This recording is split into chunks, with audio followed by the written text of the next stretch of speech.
नमस्कार मित्रों, Indian forest service examination 2025 and 26 most probably अगर आप ये क्लास वॉच कर रहे हैं तो या तो आप आईएफएस के लिए प्रिपेयर कर रहे हैं या फिर कुछ स्टेट पीएससीज है। फॉर एग्जांपल झारखंड है, महाराष्ट्र है, उड़ीसा की स्टेट फॉरेस्ट सर्विस है, यूपी है, बिहार है, कुछ नॉर्थ ईस्ट के स्टेट हैं, फॉर एग्जांपल अरुणाचल प्रदेश, या फिर कुछ साउथ इंडियन स्टेट्स हैं जिनमें जो एग्ज़ाम का पैटर्न है वो इंडियन फॉरेस्ट सर्विस के सिमिलर लाइन पर है, वही पैटर्न को ये फॉलो करते हैं। बिहार में भी इस बार पोस्ट्स आई हैं बट उनका क्लियर नहीं है कि जो एग्जामिनेशन का पैटर्न है वो पिछला जो लास्ट शायद 3 इयर्स पहले हुआ था उस पैटर्न को वो फॉलो करेंगे या फिर आईएफएस के पैटर्न को फॉलो करेंगे। मैं यहाँ अज्यूम करके चल रहा हूँ कि अगर आप बाय लार्ज आईएफएस की प्रिपरेशन कर रहे हैं तो आप उसका जो बेसिक स्ट्रक्चर है मेंस एग्जामिनेशन की उससे आप चिर परिचित हैं। फॉर एग्जांपल के लिए कि मेंस एग्जामिनेशन में आपके टोटल 4 पेपर रहेंगे। इन 4 पेपर्स में एक पहला पेपर आपका जीएस का है, ये अराउंड 300 मार्क्स का रहेगा।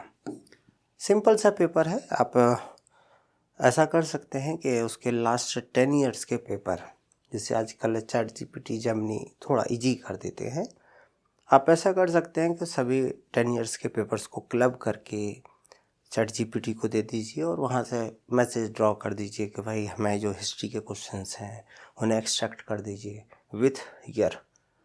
तो क्वाइट पॉसिबल कि वो आपको year wise history, geography, polity के क्वेश्चंस अरेंज कर दें। बहुत टफ पार्ट नहीं है बट प्रिपेयर करना वो भी प्रॉपर तरीके से बहुत ज़्यादा ज़रूरी है। इसमें आप ये मान के चलिए कि अगर आप 140, 150 से कम मार्क्स लेके आ रहे हैं तो आप कंपटीशन से बाहर जाने की प्रैक्टिस कर रहे हैं, क्योंकि ये 300 का है, सीधे सीधा यहाँ वेटेज मिलता है। सेकंड पेपर आपका है इंग्लिश का, वो भी आपका 300 मार्क्स का है। उसमें भी आपको 150 प्लस ही ट्राई करना है, नीचे जाने का मतलब फिर वहाँ कुछ होता नहीं है। इससे होगा क्या कि ये ओवरऑल आपको लगभग 300 प्लस टच कर देंगे। रिमेनिंग बचते हैं आपके पास 2 ऑप्शनल। एक फर्स्ट ऑप्शनल, मान लीजिए मैंने फॉरेस्ट्री ले लिया है, और आपके पास एक कोई सेकंड ऑप्शनल है। हर ऑप्शनल का जो सिलेबस है वो 2 पेपर में डिवाइडेड है। जैसे फॉर एग्जांपल के लिए फॉरेस्ट्री है, उसका सिलेबस पेपर 1 और पेपर 2। मॉर्निंग में आपका पेपर 1 हो जाता है, इवनिंग में शिफ्ट में पेपर 2। ये जो पेपर्स हैं उनको भी थोड़ा स्ट्रक्चर्ड करने के हिसाब से उन्होंने 2 सेक्शन में डिवाइड किया हुआ है, section A and section B. वैसे ही इसके फर्दर सब डिवीजन है। इस टाइप से फॉरेस्ट्री का पेपर हुआ। सिमिलर वे में जो अदर ऑप्शनल हैं वो रहेंगे। यहाँ आपको कोशिश ये करनी है कि कोई भी ऑप्शनल हो आपका, जीएस और इंग्लिश में आप 300 प्लस लेके आइए। ऑप्शनल ये है कि जैसे सपोज फॉरेस्ट्री है, आप कितना भी अच्छा एफर्ट कर ले, आप अराउंड 230, 250 के अराउंड ही मार्क्स लेके आ पाएंगे। उससे ज़्यादा आना पॉसिबल इजी नहीं जाता है। ऐसा नहीं है कि पॉसिबल नहीं है, बट इशू वही है कि यहाँ फिर आपका एफर्ट बहुत ज़्यादा हो जाएंगे। उसके कंपेयर में अगर आप वो यहाँ पर 20 मार्क्स गेन करने के लिए जो एफर्ट करेंगे वो अगर आप जीएस और इंग्लिश में कर देंगे तो वहाँ पर आपको 30-40 मार्क्स गेन हो जाएंगे compare to 10 marks. Second optional है आपका, जनरली होता ये है कि एक ऑप्शनल पे हम लोग ज़्यादा ध्यान दे देते हैं तो दूसरा ऑप्शनल थोड़ा लुढ़क जाता है। इसमें आपके 230, 240 है तो इसमें आप 200 तक रह जाते हैं। कुल मिला के आप 430 यहाँ हो गया, 300 ये हो गया, आप 730 के आसपास टच कर गए। ये वो लाइन है जहाँ आप क्लियर कर रहे हैं एग्ज़ाम। इसका मतलब ये नहीं है कि आप अंडर 10 रैंक में आ रहे हैं। उसके लिए फिर वही है, आपको ऑप्शनल में कहीं लूप होल नहीं छोड़ना है और जीएस और इंग्लिश इन पेपरों को अच्छे से हैंडल करना है। एक सिंपल सा तरीका आप ऐसे समझ लीजिए कि आपकी जो चेयर है वो 4 पिलर पे टिकी हुई है। एक पिलर फॉरेस्ट्री या कोई भी ऑप्शनल आप भले ही मेटल का बना दो, लेकिन अगर रिमेनिंग 3 पिलर्स में कोई अगर कमज़ोर रहा, वीक रहा, वो गिर जाएगी। सो आपको लगभग चारों ही पिलर पे, ऑल 4 पिलर्स पे इक्वली एफर्ट करना है। अब अपना फॉरेस्ट्री वाला मुद्दा देख लेते हैं। फॉरेस्ट्री का जो सिलेबस है पेपर का, इसमें क्या है, फर्स्ट जो सेक्शन है इसमें पहला सब्जेक्ट आता है सिल्वीकल्चर। सिल्वीकल्चर वैसे तो लगभग आपके टोटल अराउंड 26 के अराउंड सब्जेक्ट्स हैं, उनमें से एक सब्जेक्ट रहा। बट आप अभी जब पढ़ना स्टार्ट करेंगे तो थोड़ा बोर हो जाते हैं, क्योंकि आपके जो टोटल ड्यूरेशन है प्रिपरेशन का इस ऑप्शनल को, उसका अबाउट 40 to 45% जो आपकी एफर्ट और जो आपका टाइम है वो अकेले यही खाने वाला है। रीज़न ये है कि इसमें हम लोग बहुत सारे कॉन्सेप्ट्स पढ़ेंगे और वो लगभग हर सब्जेक्ट में यूज़ होंगे। फॉर एग्जांपल के लिए फॉरेस्ट प्रोटेक्शन। फॉरेस्ट प्रोटेक्शन में कोई इंसेक्ट पेस्ट की डिजीज़ है, उसको कंट्रोल करना है। वहाँ कंट्रोल के जो मेजर्स होंगे वहाँ आपको समझाने की ज़रूरत नहीं है, वो यहाँ सिल्वीकल्चर मेथड में, सिल्वीकल्चर में ही हम लोग डिस्कस कर लेते हैं। फॉरेस्ट मैनेजमेंट, उसमें वेरियस टाइप की जो टर्मिनोलॉजी आएगी, for example growing stock, normal forest, yield regulation, various types की ईल्ड, वो सारे कॉन्सेप्ट हम लोग यहीं पढ़ चुके होंगे। Forest utilization, surveying and engineering के कुछ कॉन्सेप्ट यहाँ कम रहेंगे, बट बाय लार्ज एक ब्रॉड स्पेक्ट्रम में कुछ चीज़ें यहाँ यूज़ हो जाएंगी। तो लगभग सभी ब्रांचों का यहाँ एक निचोड़ सा आ जाता है। तो ये टाइम कंज्यूमिंग सब्जेक्ट है। फिर सब्जेक्ट आपके बहुत क्विक जाएंगे। फिर जैसे कि सेकंड सब्जेक्ट है आपका mangroves and cold desert, hardly 2 hours लेगा और ये आपका सब्जेक्ट खत्म हो जाएगा। थर्ड है इंडियन ये सिल्वीकल्चर सिस्टम, एंड फोर्थ है ये इम्पोर्टेंट इंडियन ट्री स्पीसीज। सभी स्पीसीज नहीं पढ़नी है, पॉसिबल नहीं है। फॉरेस्ट्री में लास्ट 2008 से 28 लगभग 24-25 कितना हुआ, जो भी हुआ, 8 से कितना हुआ मनीष भाई, 8 से 18, 18 से 28, 20, 25 चल रही, मतलब लगभग 16-17 साल हो गए।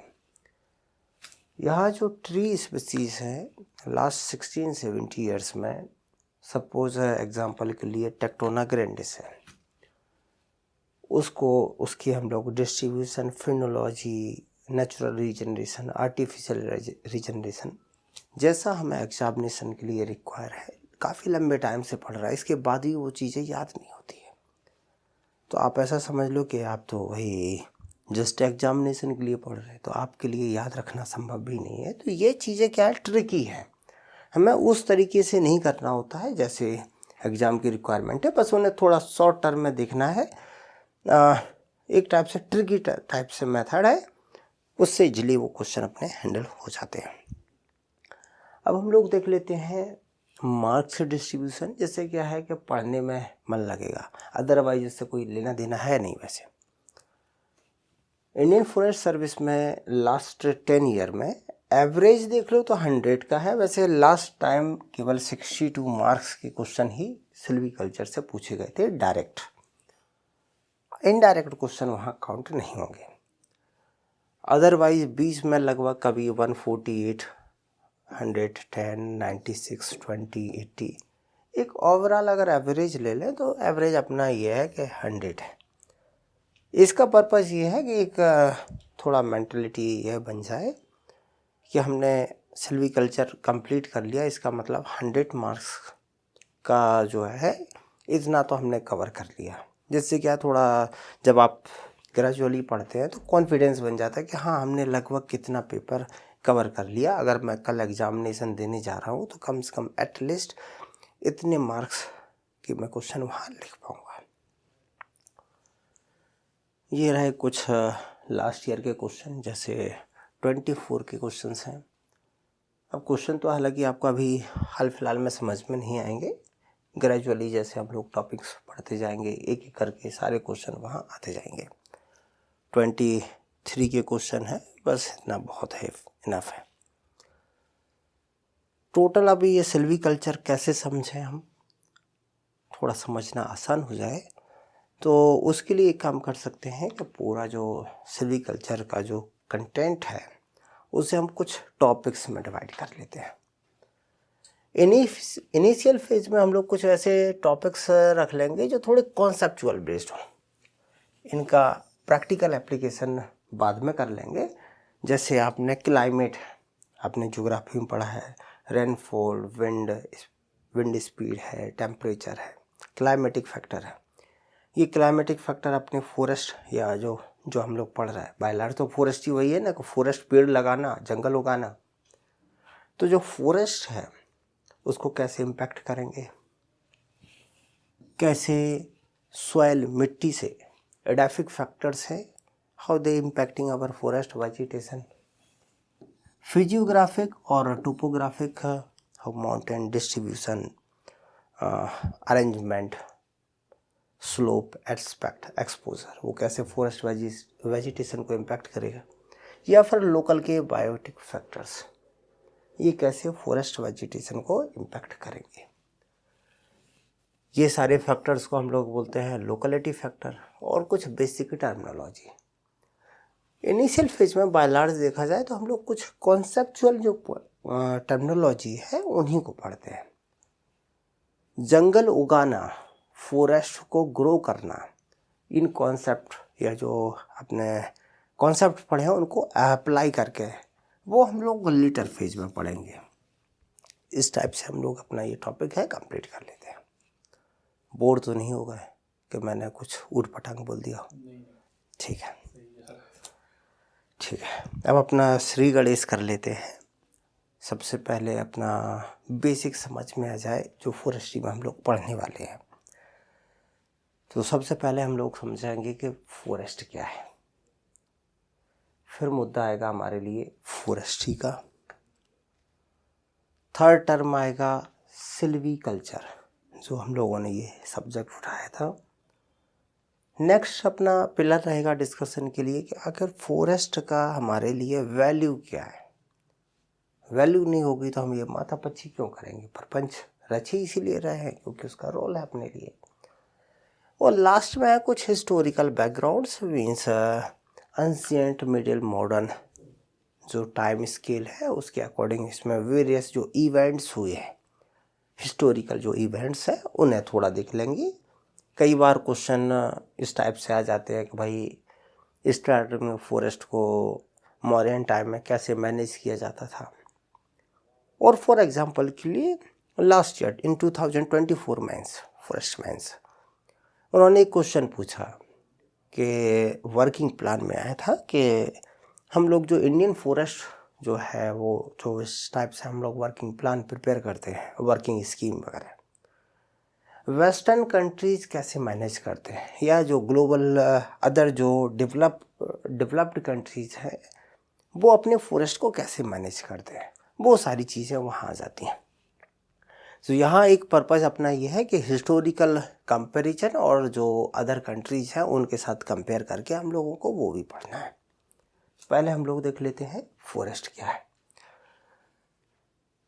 अब आप शांति से ऐसे समझ लो, किताब जो भी है साइड कर लो, कोई इतना बड़ा भारी काम नहीं है।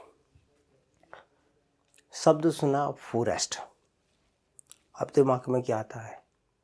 ऐसा लग रहा मतलब जैसे आपने नेशनल ज्योग्राफी या डिस्कवरी दिख रहा है।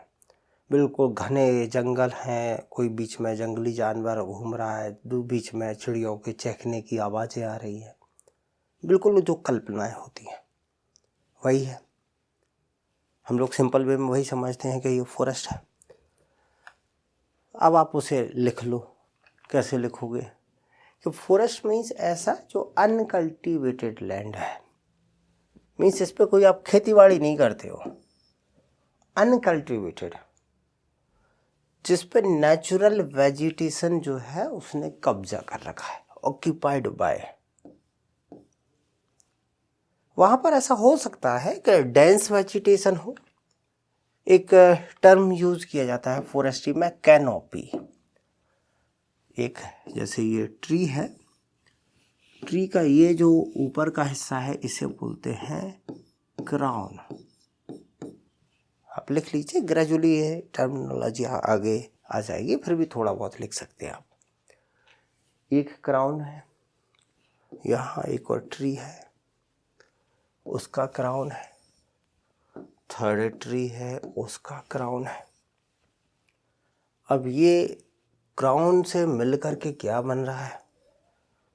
ऐसा नहीं है जैसे आजकल पॉलिटिकल लीडर कहीं स्पीच देने जाते हैं, 25-50 हज़ार की पॉपुलेशन आती है, तो वहाँ एक बड़ा सा जो टेंट हाउस लगाते हैं उसे क्या बोलते हैं? कैनोपी। ये वैसा ही तो कैनोपी लग गई, ये पिलर टाइप की। तो सिंगल ट्री जो है उसकी जो लीव्स एरिया है उससे मिलके जो स्फीयर, जो स्पेस बनता है उसे बोला जाता है क्राउन। और सभी पेड़ों के क्राउन मिल करके जो बनाते हैं स्ट्रक्चर, इसे बोला जाता है कैनोपी। अब कैनोपी की दो कंडीशन हो सकती है। एक है क्लोज्ड कैनोपी। क्लोज्ड मीन्स अगर आप यहाँ जंगल में नीचे से देख रहे हैं तो आपको वेजिटेशन में कहीं भी क्या है, आसमान आराम से नहीं दिख रहा है, ज़्यादातर पत्तों ने ढका हुआ, मीन्स है क्लोज्ड है। ओपन का मतलब ये है कि एक ट्री यहाँ है उसका क्राउन इतना है, दूसरा यहाँ है उसका क्राउन यहाँ, बीच में इतना स्पेस है कि आप ऐसे दिख रहे हैं तो स्काई दिख रहा है आपको, तो क्या हुआ? ये ओपन कैनोपी।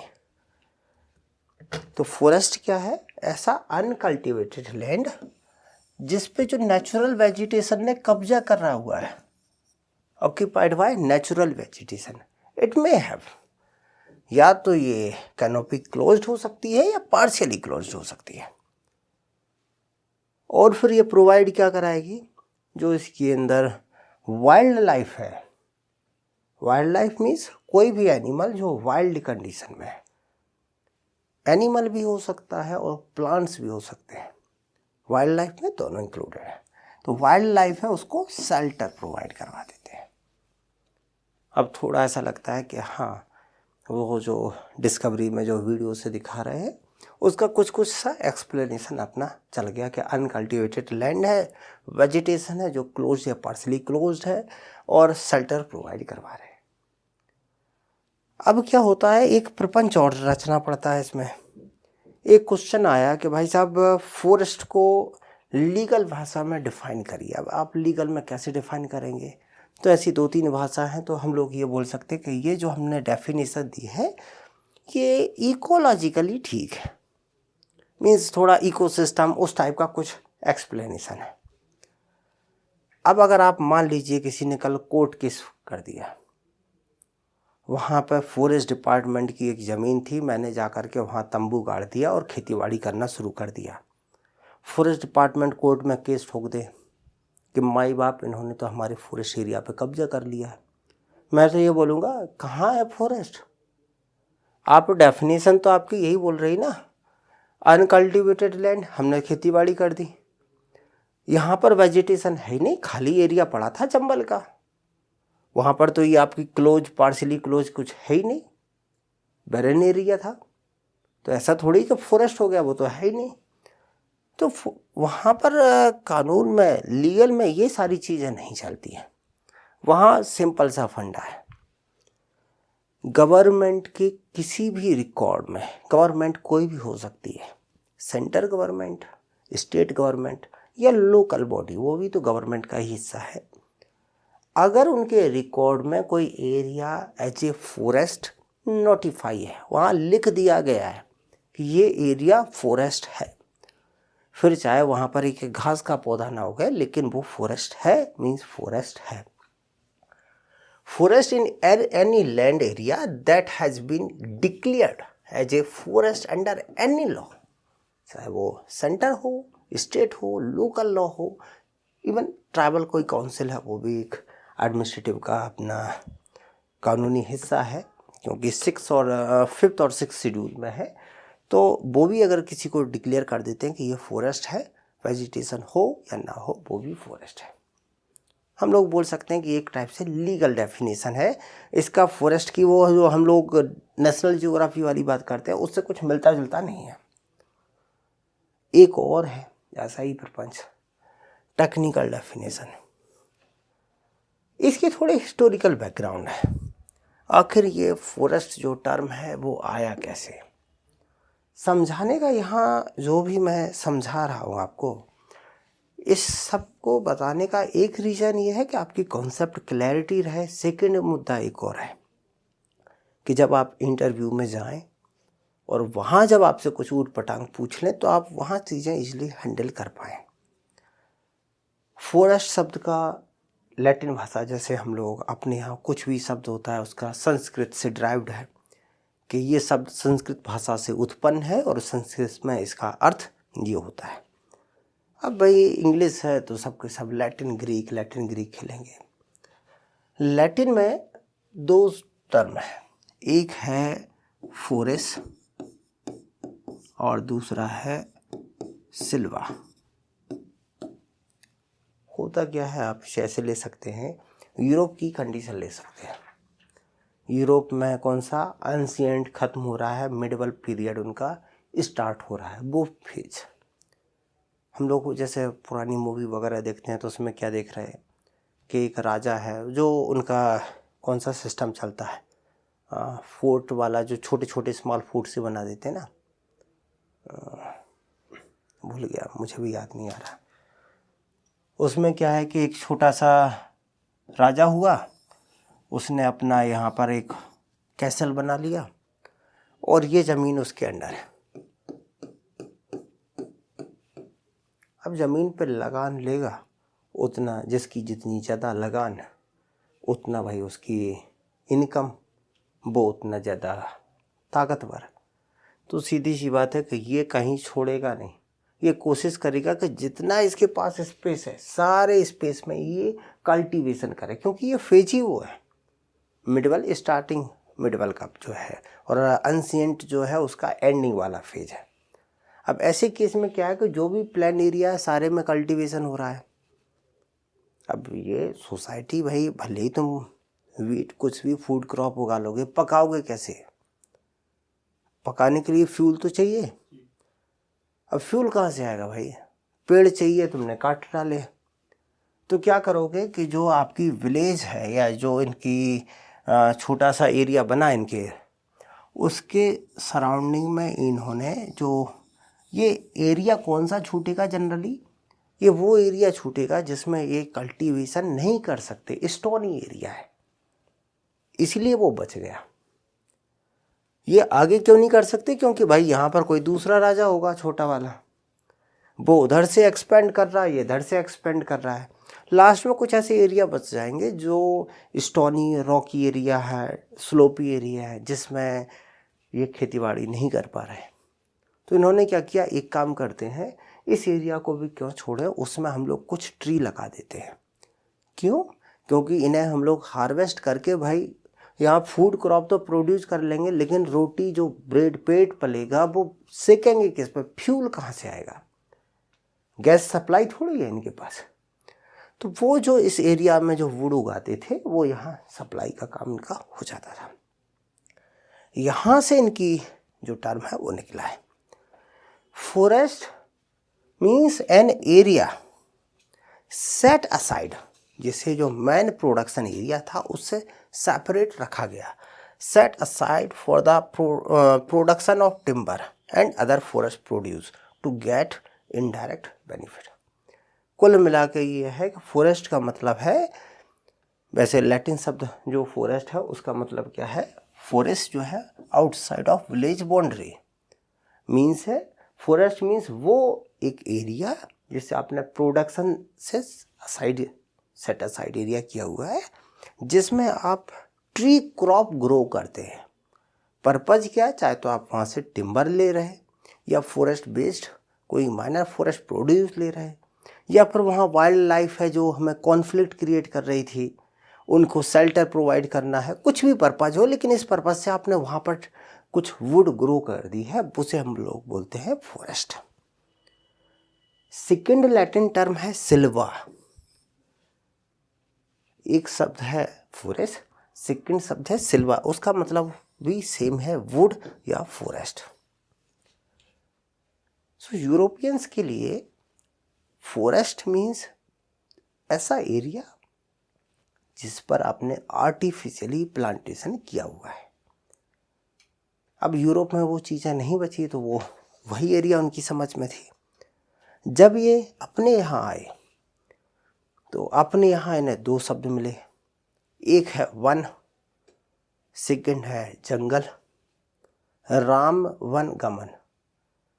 वन मीन्स वो एरिया जो राज्य प्रशासनिक व्यवस्था में ह्यूमन इंटरवेंशन था, ह्यूमन कंट्रोल था उस एरिया पे, ह्यूमन एक्टिविटीज़ उस फॉरेस्ट एरिया, वो वेजिटेशन एरिया में हो रही थी, तो उसके लिए हम लोग शब्द यूज करते थे वन, और उनके लिए वो सिमिलर था तो उन्होंने वन मीन्स फॉरेस्ट। सेकंड, हमारे पास ऐसे बहुत लार्ज पैचेज थे जो ह्यूमन एक्टिविटीज़ से आउटसाइड है, जहाँ पर कोई ह्यूमन इंटरवेंशन है ही नहीं, कभी इंसान पहुँचा ही नहीं। उसके लिए हमारे पास एक टर्म था जंगल। जंगल में चला गया आदमी, तो उन्होंने क्या किया, जंगल शब्द सीधा सीधा उठा लिया, जैसे जंगल बुक। तो वन और जंगल दोनों डिफरेंट टर्म है। कई बार इंटरव्यू में पूछा गया कि अच्छा forest, what is the difference between forest and jungle. अगर वो ह्यूमन एक्टिविटीज़ हैं उसमें, या फॉरेस्ट जिसे ह्यूमन ने लगाया है, ये कंट्रोल है, मैनेज है, वो है फॉरेस्ट, और वो आउटसाइड कंट्रोल है, उसे बोलते हैं जंगल। यहाँ ये समझ में आ गया कि फॉरेस्ट क्या है। अब फॉरेस्ट समझ में आ गया तो दूसरा मुद्दा है कि फॉरेस्ट को क्लासीफाई क्यों करें। अब क्लासीफाई करना है तो फर्स्ट थिंग है, क्लासीफाई करने की रिक्वायरमेंट ही क्या है। बहुत सारी सिंपल सी इशू है। मोदी जी दिल्ली में बैठे हैं, पेरिस में गए और उन्होंने एग्रीमेंट कर दिया कि हम 2.5 से 3 बिलियन टन कार्बन का सिक्वेस्ट्रेशन करेंगे। अब आ गए वो वहाँ से। अब मान लीजिए उन्होंने सभी स्टेट के सीएम्स को बुलाया और बोला तुम 20 लोग हो और 2.5 है, तो मैं वो 2.5 डिवाइडेड बाय 20 सबको अपना अपना टारगेट पकड़ा दिया, तो ये कर पाएंगे? क्योंकि होगा क्या, कुछ फॉरेस्ट की कैपेसिटी ऐसी होगी जो अच्छी है। हो सकता है फॉर एग्जांपल के लिए उड़ीसा गवर्नमेंट है, उसे जो टारगेट दिया है वो उससे डबल टारगेट कर ले, क्योंकि उनके पास डेंस वेजिटेशन वाले फॉरेस्ट हैं, वहाँ जो क्लाइमेटिक एडाफिक फैक्टर्स है वो बेटर है, सुटेबल कंडीशन ग्रो के लिए। राजस्थान गवर्नमेंट है, इनके हाथ पैर फूल जाएंगे, क्योंकि फॉरेस्ट लगाएंगे कहाँ, पानी नहीं है। सो आपके लिए कोई भी टारगेट फुलफिल करना है तो सबसे पहले आपको अपनी फॉरेस्ट को समझना पड़ेगा कि फॉरेस्ट की कंपोजिशन क्या है, डिस्ट्रीब्यूशन क्या है, जिससे हम लोग उनको इफ़ेक्टिवली मैनेज कर पाएँ। एडमिनिस्ट्रेटिव के हिसाब से कौन सा फॉरेस्ट हमारे लिए मोस्ट वैल्यूएबल है। जैसे एक फॉरेस्ट एरिया है जो सैंडलवुड का है, तो हमें उसे वैल्यूएबल फॉरेस्ट है तो उसे इफ़ेक्टिवली मैनेज करना पड़ेगा। सेकंड, कोई स्क्रब वाला एरिया है, उसे उतना इंटेंसिव मैनेज करने की ज़रूरत नहीं है, उसे थोड़ा कम ध्यान दे चल जाएगा अपना। तो आपको फॉरेस्ट को क्लासीफाई करने की ज़रूरत पड़ती है। किस हिसाब से, आपको कोई कंजर्वेशन एफर्ट है, आपको कोई रिसर्च करना है, उसके लैंड यूज चेंज देखने हैं या करने हैं, एडमिनिस्ट्रेटिव मैनेजमेंट के एस्पेक्ट में, और रिकॉर्ड कीपिंग। आपको बायोडाइवर्सिटी कंजर्व, ये बहुत सारे एंगल ऐसे हो सकते हैं। अगर आपका मन न लग रहा हो कि हमें ये फॉरेस्ट क्लासिफिकेशन क्यों पढ़ना है, तो ये क्वेश्चन देख लो। 22 में क्वेश्चन पूछा था, what is the purpose of classifying forest. अब पर्पज क्या होगा, ये प्रपंच है, आगे की भी स्लाइड में है, यहाँ पर भी वही है कि भाई हमें कंपेटिबिलिटी हो जाए। फॉर एग्जांपल के लिए तमिलनाडु गवर्नमेंट है, उन्होंने अपने फॉरेस्ट में कोई नई ड्रग्स निकली, ट्रैवल्स के थ्रू नॉलेज थी, उसके थ्रू कोई उन्होंने बायो प्रोस्पेक्टिंग के थ्रू कोई न्यू ड्रग्स निकाली। तो हम लोग एमपी गवर्नमेंट भी ये ट्राई करेगी कि या हमारे पास भी कुछ ऐसा है जिससे हम लोग अपना ट्रैवल डेवलपमेंट कर सकें। या फिर कर्नाटका या केरल गवर्नमेंट ने इको टूरिज्म शुरू की, तो हम लोग भी सिमिलर वे में देखेंगे कि क्या हमारे पास ऐसा कुछ फॉरेस्ट रिसोर्सेज है जो सिमिलर प्रोजेक्ट हम लोग रन कर पाएँ और हमारे भी झोली में कुछ पैसे आ जाए, तो वहाँ अपने एंगल आ जाएंगे। कंपेयर करना एक फॉरेस्ट में। एक एस्पेक्ट और भी है, जैसे हम लोग बोलते हैं क्लाइमेट चेंज हो रहा है, क्लाइमेट चेंज हो रहा है। अब फॉरेस्ट पे क्लाइमेट चेंज का इम्पैक्ट हो रहा है, इसका हमें कैसे पता पड़े। हम लोग एक काम कर सकते हैं, मान लीजिए मेरी लोकेशन ग्वालियर में है, यहाँ के सिटी के बाहर का एक पैच ले लेते हैं फॉरेस्ट में, और उसकी कंपोजिशन स्ट्रक्चर, जो उसकी स्टैंड है उसकी स्ट्रक्चर को यहाँ स्टडी करते हैं। कब करते हैं, अभी 2025 में। आफ्टर 25 ईयर 2050 में हम लोग फिर अगेन इसकी स्ट्रक्चर को एनालाइज करेंगे। इसमें जो वेरिएशन हो गए वहाँ हमें क्लाइमेट चेंज का क्या इम्पैक्ट पड़ा वो समझ में आ जाएगा। वही बचा है कि हम लोग बोलते हैं कि जो फॉरेस्ट है स्पेशली माउंटेन रीजन में, उनमें अपवर्ड एक शिफ्टिंग हो रही है, मूवमेंट हो रही है। क्यों? क्योंकि वो स्टडी कर रहा है। अब इन सब के लिए क्या आपको फॉरेस्ट को क्लासीफाई करने की ज़रूरत है, वो अपने प्रपंच है। यहाँ क्वेश्चन यहाँ पूछे गए हैं, पर्पज ऑफ क्लासीफाइंग फॉरेस्ट। एक ये बेसिस ऑफ फॉरेस्ट क्लासीफिकेशन, किस किस बेसिस पर आप फॉरेस्ट को क्लासीफाई करोगे, बेसिस अपने आगे आ जाएंगे। Need of their classification, forest को क्लासीफाई करने की रिक्वायरमेंट क्या है, ऑब्जेक्टिव क्या है। कुल मिला के वो घुमा फिरा के वही पूछेंगे कि भाई ये हम लोग क्लासीफाई जो करना चाहते हैं फॉरेस्ट को, उसके रीजन क्या है और किस किस बेसिस पर हम लोग अपने फॉरेस्ट को क्लासीफाई कर सकते हैं। तो जो बेसिस है उन्हें देख लेते हैं। जैसे हम लोग फॉरेस्ट को देख सकते हैं एज के बेसिस पे, कंपोजिशन के बेसिस पे, रीजनरेशन है, ownership, function, legality, growing stock, density, एक एक करके देखते हैं। ये भी कई बार पूछे गए हैं। जैसे फर्स्ट एग्जांपल लेते हैं एज के बेसिस पर। आप कहीं से भी फॉरेस्ट वेजिटेशन ऐसे किसी माउंटेन पे चढ़ गए और वेजिटेशन नीचे जैसे वैली में दिख रहे हैं, आपको दो टाइप से फॉरेस्ट दिख सकते हैं। एक इस टाइप के दिख सकते हैं, ये टोटल अनइवन एजेड है, मतलब एजेड मीन्स एज, यहाँ पर कोई भी ट्री एक दूसरे से कोई लेना देना नहीं, सबकी अलग अलग एज है। तो ये अनइवन एजेड, या हम लोग बोल सकते हैं ये इर्रेगुलर फॉरेस्ट है। सेकेंड, ऐसा हो सकता है कि कहीं पर प्लांटेशन की हुई है। अगर ये प्लांटेशन 2020 में की गई थी, तो आज सभी के सभी जो ट्री हैं उनकी एज होगी 5 इयर्स। अगर 2000 में की गई है तो आज सभी की एज होगी 25 ईयर। मीन्स सभी की एज क्या है, सेम एज है।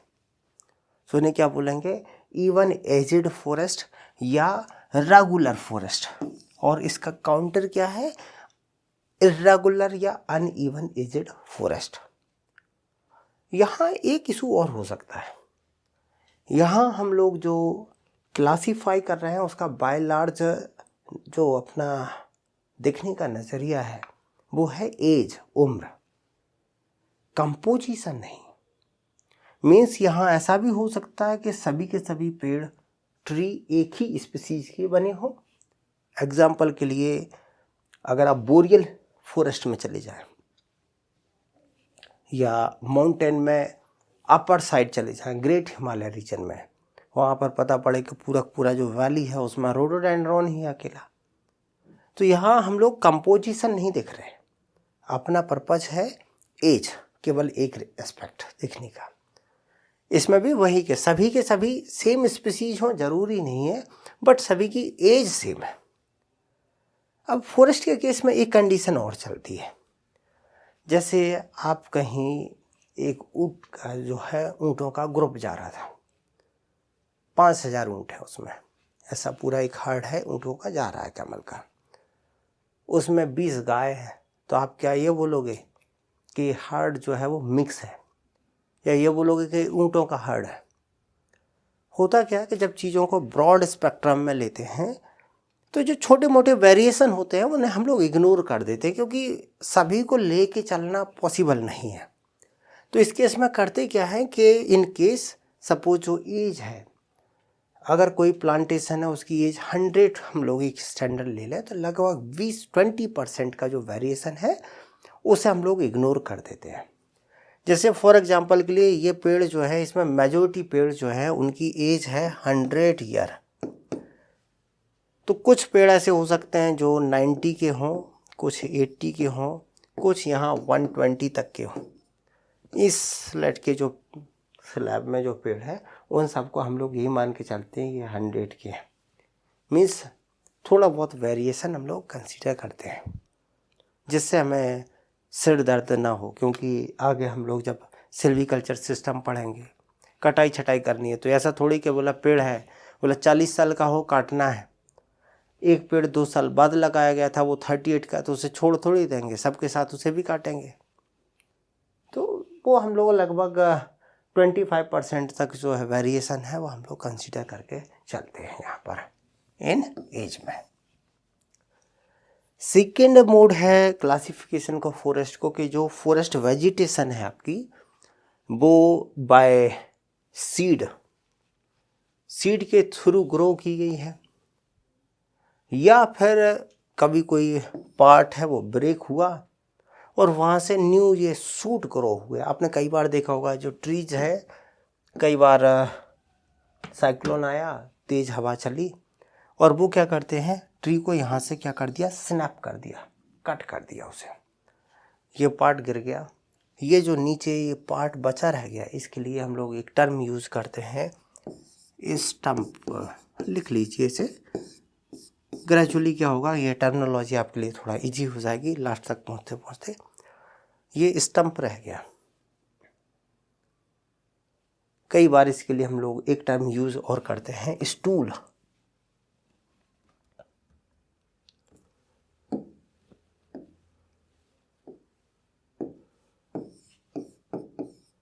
स्टूल, ये वही स्टूल है जिस पे हम लोग बैठ जाते हैं, तो ऐसा समझ लो कि पेड़ को काट के स्टूल बन गया जिस पे हम लोग बैठ गए, स्टंप या स्टूल।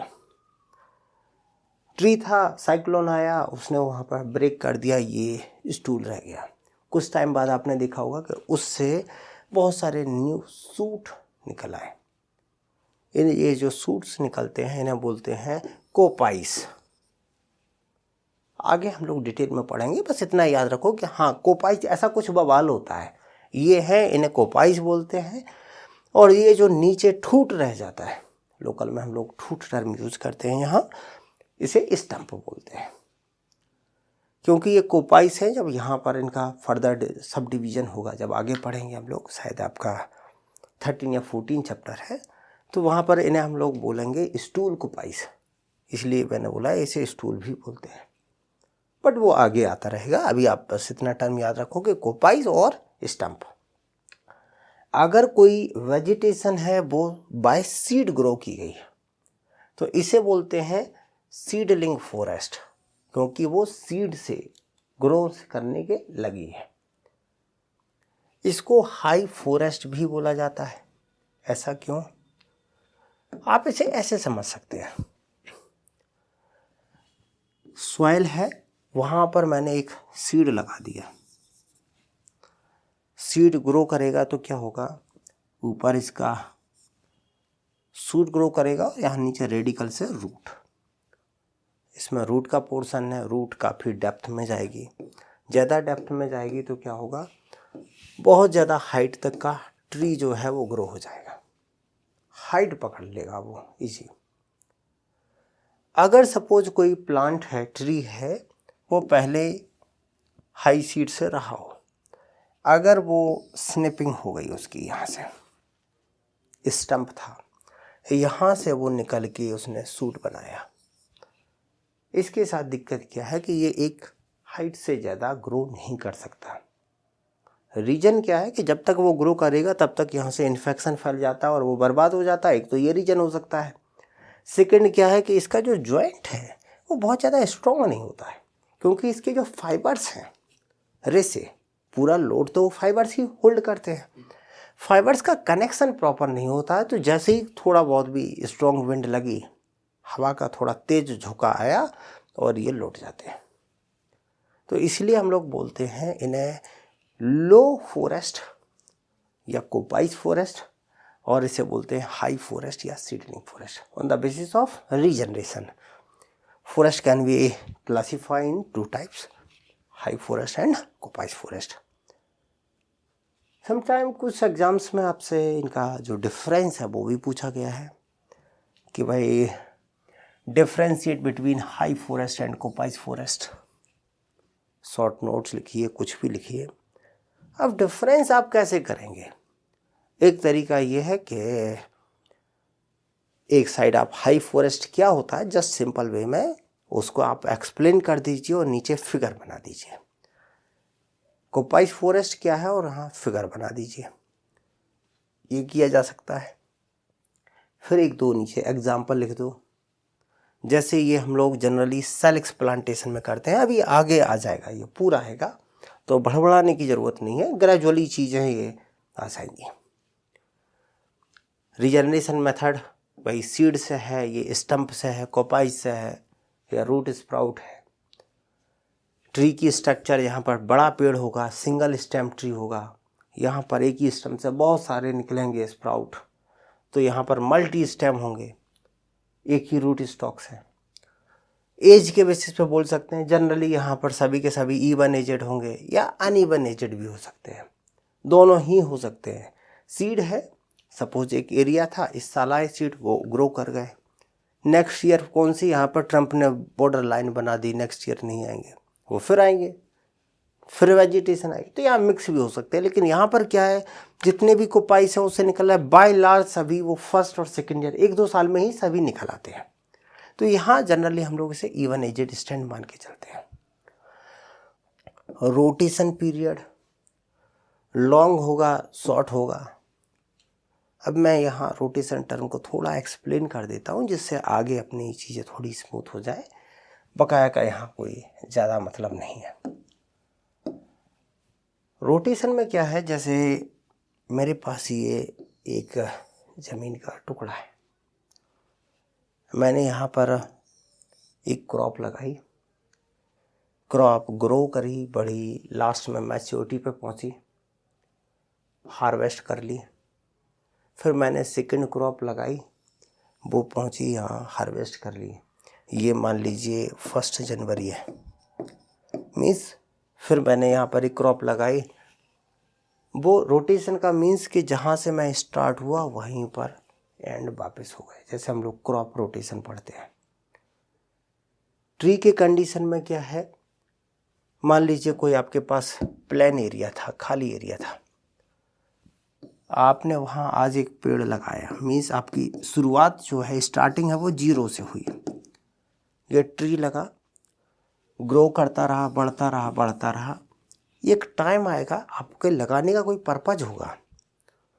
सपोज आपने लगाया था कि मुझे क्रिकेट बैट बनाना है, जैसे ही उस साइज शेप डेंसिटी का ये हो जाएगा मैं काट लूँगा। पेड़ लगा और 10 ईयर बाद आपकी रिक्वायरमेंट की हिसाब का वो हो गया। 10 ईयर बाद आपने क्या किया, उसे काट लिया। उसे काटने का मतलब है आप ये ग्राउंड जीरो पे अगेन पहुंच गए, क्योंकि उससे पहले आपका प्लान जो है वो खाली था, वैकेंट था, अब फिर अगेन खाली हो गया। तो रोटेशन मीन्स वो पॉइंट से आप रोटेट होके वापस आ रहे हैं। रेगुलर जहाँ सीड से लगाते हैं उसमें क्या होगा कि सीड पहले जर्मिनेट होगा, जीरो से स्टार्टिंग है, धीरे धीरे उसे रूट पे काम करना होगा, शूट पे एनर्जी जाएगी, ग्रोथ की जो ग्रोथ है वो स्लोली स्लोली जाएगी, तो उससे पूरा एक मैच्योरिटी साइज शेप गेन करने में लगभग 30 ईयर लग गए। वो 30 ईयर का उसका रोटेशन हो गया, 30 ईयर पे आपने कट कर लिया उसे। जो कोपाइस वाला है सपोज, उसके साथ क्या रूट स्टॉक पहले से डेवलप है, नीचे एनर्जी वेस्टेज होना नहीं है, जैसे ही वो शूट करना शुरू किया पूरा का पूरा जो भी फोटोसिंथेसिस से आ रहा है वो अपर जो क्राउन है उसके डेवलपमेंट में, शूट के डेवलपमेंट में एनर्जी लगाएगा और वो रैपिड ग्रो कर जाएगा, तो वो सेम साइज डेंसिटी गेन करने में नेक्स्ट 10-12 ईयर में ही कर जाएगा। तो यहाँ रोटेशन 30 ईयर हो रहा है, वही सेम साइज या डेंसिटी पकड़ने में, वुड डेंसिटी गेन करने में कोपाइस वाले को 10 या 12 ईयर्स लग रहा है, तो इसका फास्ट हुआ। ये क्लियर है? तो रोटेशन, तो इस टाइप से आप कुछ पॉइंट लेकर के हाई फॉरेस्ट और लो फॉरेस्ट को डिवाइड कर सकते हैं। अगर समझ में ना आए तो ज़्यादा प्रपंच की ज़रूरत नहीं है। सिल्वीकल्चर के बाद एक सब्जेक्ट आएगा सिल्वीकल्चर सिस्टम, उसमें ये सारी चीज़ें बहुत ज़्यादा डिटेल में हम लोग पढ़ेंगे। थर्ड हो सकता है मेथड ऑफ रीजनरेशन के बेसिस पर, कि भाई अगर नेचर कर रही है तो नेचुरल फॉरेस्ट, अगर ह्यूमन इंटरवेंशन है तो man made forest. Natural forest को हम लोग वर्जिन फॉरेस्ट भी बोल देते हैं, ऐसा फॉरेस्ट जहाँ कोई ह्यूमन एक्टिविटी पहुँची ही नहीं है। प्रैक्टिकली हम लोग ये बोल सकते हैं कि ग्लोबल लेवल पे शायद अमेजन बेसिन में कुछ ऐसे एरिया हो सकते हैं जो अभी तक ह्यूमन इंटरवेंशन से बाहर रहे हैं, अदरवाइज अब वर्जिन फॉरेस्ट कहीं एग्जिस्ट करते नहीं हैं। शायद किसी के इंटरव्यू में पूछा गया था IFS में कि वर्जिन फॉरेस्ट होते क्या है, मीन्स ऐसे फॉरेस्ट पैचेज जो अभी तक स्टिल ह्यूमन एक्टिविटीज़ या जो ह्यूमन एक्टिविटीज का स्फीयर है उससे बाहर रहे हैं।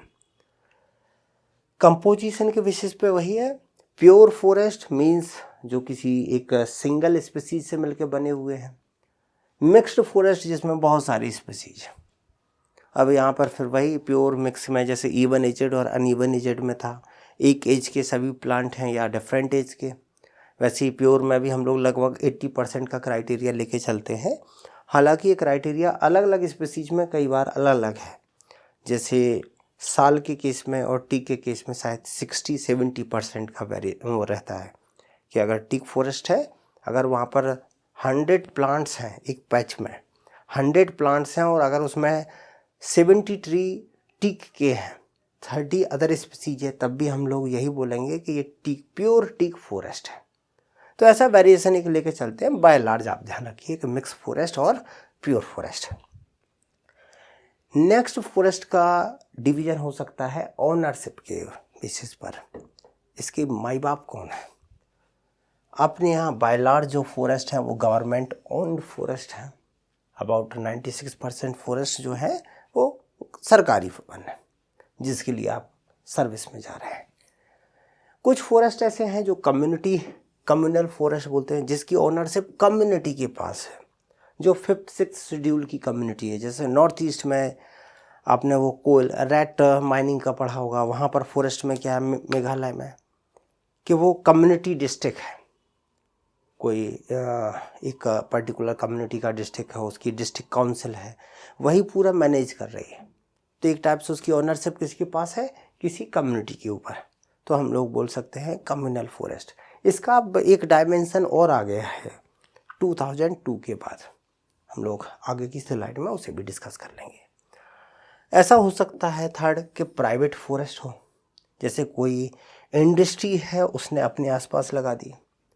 फॉर एग्जांपल के लिए जैसे एक थर्मल पावर प्लांट है, अब इनके कार्बन क्रेडिट का जो है कार्बन फुटप्रिंट के बवाल होते हैं कि भाई आप इतना पॉल्यूशन करते हैं, आप अपने आसपास इतना वेजिटेशन लगा के रखिए कि आप कार्बन न्यूट्रल इकोनॉमी रहे। तो ये क्या करेंगे, अपनी इंडस्ट्री जो भी इनका कॉम्प्लेक्स है उसके सराउंडिंग में एक बड़ा पैच रहेगा जिसमें फॉरेस्ट को ग्रो करते हैं। अब इसकी ओनरशिप किसके पास है? प्राइवेट सेक्टर के पास है। माई बाप कौन है? लगाना, काटना, क्या कर रहे हैं उसके साथ, उसकी पूरी जो ओनरशिप है वो कॉरपोरेट के पास है। हम लोग बोल सकते हैं कि ये क्या है? Private forest. अगर ये ओनरशिप है गवर्नमेंट के पास तो government own forest, community forest यानी कि कम्युनल फॉरेस्ट, या एक और है पंचायत फॉरेस्ट। अगर इसकी ओनरशिप है पंचायत के पास है। एक और कैटेगरी अभी रिसेंटली न्यूज में थी, कॉन्ट्रैक्चुअल फॉरेस्ट। मामला क्या है? इस साल मीन्स इन 2025 फरवरी में एमपी गवर्नमेंट ने भोपाल में, जो इनकी कैपिटल है, उसमें एक ग्लोबल इन्वेस्टमेंट समिट रखी। इनका प्लान ये था कि मैं स्टोरी बाद में चीज़ें और डील कर लेंगे ने, क्योंकि कार्बन फुटप्रिंट फॉरेस्ट सर्टिफिकेशन उसके इशू है वहाँ पर यूरोपियन मार्केट के। इशू ये है कि यूरोपियन मार्केट धीरे धीरे वो ये कोशिश कर रहे हैं, जैसे आपने रेड डायमंड ब्लैक डायमंड पढ़ा हो, कि वो कंपनीज जो कार्बन न्यूट्रल है, यानी कि कंपनी नहीं, वो प्रोडक्ट जो कार्बन न्यूट्रल है वही यूरोप में प्रोडक्ट बेच पाएंगे। ये पेन अगर कार्बन न्यूट्रल है तो इसे यूरोप में सेल किया जा सकता है, अदरवाइज नहीं। इस टाइप के रेगुलेशन धीरे धीरे वो हार्ड करते जा रहे हैं। हमारी जो कॉरपोरेट्स हैं, अब भाई वो पेन बनाएंगे, कितने खरीदेंगे हम लोग? हम खरीदेंगे 5 रुपये, 10 रुपये, 20 रुपये। जैसे ही वो 20 रुपये का हो जाएगा फिर हम बार्गेनिंग करेंगे, भाई साहब 18 में कर लो। बोलेगा नहीं 20 का। अच्छा चलो ठीक है, ना तुम्हारी ना हमारी 19 में दे दो। हम फिर बार्गेनिंग पे आ जाएंगे। इससे धंधा नहीं चलेगा। उन्हें जाना है यूरोप में। यूरोप के लिए उन्हें चाहिए कार्बन न्यूट्रल, कि कंपनी एक कंपनी है जो भी प्रोड्यूस कर रही है उसमें मान ली 5 मीट्रिक टन कार्बन को वो इमिट कर रही है, तो कम से कम उसे 5 मीट्रिक टन कार्बन का सिंक हो। अब उसके कंपनियों के पास अल्टरनेटिव क्या है? एक अल्टरनेटिव है कि वो एक ज़मीन का बड़ा पैच खुद खरीदे और उसमें अपना फॉरेस्ट लगा दे, जैसे कि प्राइवेट फॉरेस्ट, या प्राइवेट में हम लोग बोल सकते हैं जो हम लोगों ने कंपनी वाला जो फॉरेस्ट पढ़ा भी, इस टाइप का कुछ करें। लेकिन उसके साथ दिक्कत ये है कि कंपनी को उतना बड़ा एरिया खरीदना वो सस्ता नहीं है, महंगा, ज़मीन महंगी पड़ जाती है। उसके लिए इनके पास एक दूसरा रास्ता ये हो सकता है कि भाई नेपाल वाले बोल रहे हैं, या अफ्रीकन कोई कंट्री है, वो बोल रहे हैं एक काम करो, आपको फॉरेस्ट सर्टिफिकेट चाहिए, आप हमारे यहाँ आ जाओ, हम फ्री में आपको ज़मीन दे रहे हैं, आप हमारे यहाँ इन्वेस्ट कर दो, केवल पेड़ ही तो लगाने हैं। तो अपनी कंपनीज कहाँ चली जाएंगी? अफ्रीका में इन्वेस्ट कर देंगे, क्योंकि उन्हें यूरोप में माल बेचना है ना।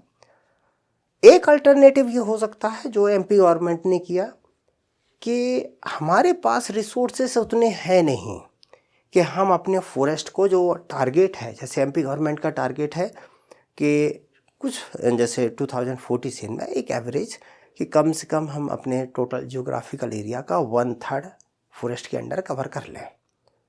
नेशनल भी यही टारगेट है। अब वो टारगेट के लिए आपको चाहिए फंड, वो फंड आ नहीं रहा। तो क्यों ना ऐसा किया जाए कि जो हमारे डिग्रेडेड फॉरेस्ट एरिया है उन्हें इन कंपनियों को दे दिया जाए कि भाई एक काम करो, ये ज़मीन पकड़ो आप फ्री में, आप अपना जो कॉरपोरेट सोशल रिस्पॉन्सिबिलिटी का जो फंड है, या कॉरपोरेट जो इन्वायरमेंटल रिस्पॉन्सिबिलिटी का फंड है, वो फंड आप इसमें लगाओ और इससे पूरा डेंस फॉरेस्ट में कन्वर्ट कर दो। अब क्योंकि आप इतनी प्रपंच क्यों करोगे, कुछ फ़ायदा तो होना चाहिए। तो क्योंकि फॉरेस्ट लगाओगे आप, हो सकता है आपने लगाया 15 साल बाद फॉरेस्ट फायर हो गई, फेल हो गए, कंपनी को लॉस हो गया, तो उसमें ये रखा गया कि एक काम करो, हम आपको 60 ईयर के लिए लीज पे दे रहे हैं ज़मीन, लाइसेंस दे रहा है 60 ईयर का। आप आज ले लीजिए 100,000 हेक्टर या 1000 हेक्टर, उस पे आप अपनी वेजिटेशन लगाइए, फॉरेस्ट लगाइए, उससे जो भी रिसोर्सेस जनरेट होगा, एक्सेप्ट टिम्बर तो आपको हार्वेस्टिंग करनी ही नहीं है, जो भी माइनर फॉरेस्ट प्रोड्यूस जो रिसोर्सेस निकलेंगे उसका 50% आप रखिए।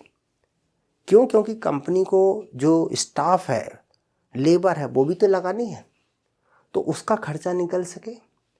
रिमेनिंग जो 50% है उसमें स्टेट फॉरेस्ट डेवलपमेंट कॉरपोरेशन का 30% है और 20% लोकल कम्युनिटी का। इस टाइप से क्या होगा कि वो सस्टेनेबल हो पाएगा।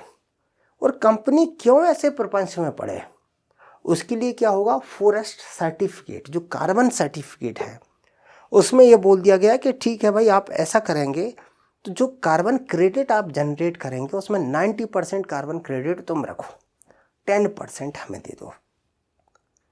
अब कंपनी को क्या एक ठीक से डील मिल गई कि भाई उसे अफ्रीका नहीं जाना है, क्योंकि नेक्स्ट 10-20 ईयर में वो फॉरेस्ट सर्टिफिकेशन उस पर हावी होना शुरू हो जाएंगे, तो वो तो पूरा उसी लाइन पे चल रहा है। तो ये इस टाइप से इन्होंने किया।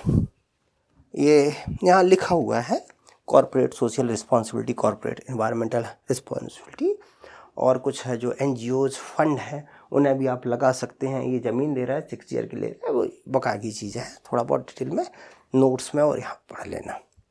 तो इस टाइप से हम लोग बोल सकते हैं कि एक फोर्थ कैटेगरी भी है, वो है कॉन्ट्रैक्चुअल फॉरेस्ट, जिसमें जो एरिया है उसका ओनरशिप गवर्नमेंट के पास है, बट एक टाइम बीइंग के लिए उसका जो मैनेजमेंट है, जो रेगुलेशन है, वो प्राइवेट पार्टीज को ट्रांसफ़र कर दी जाती है।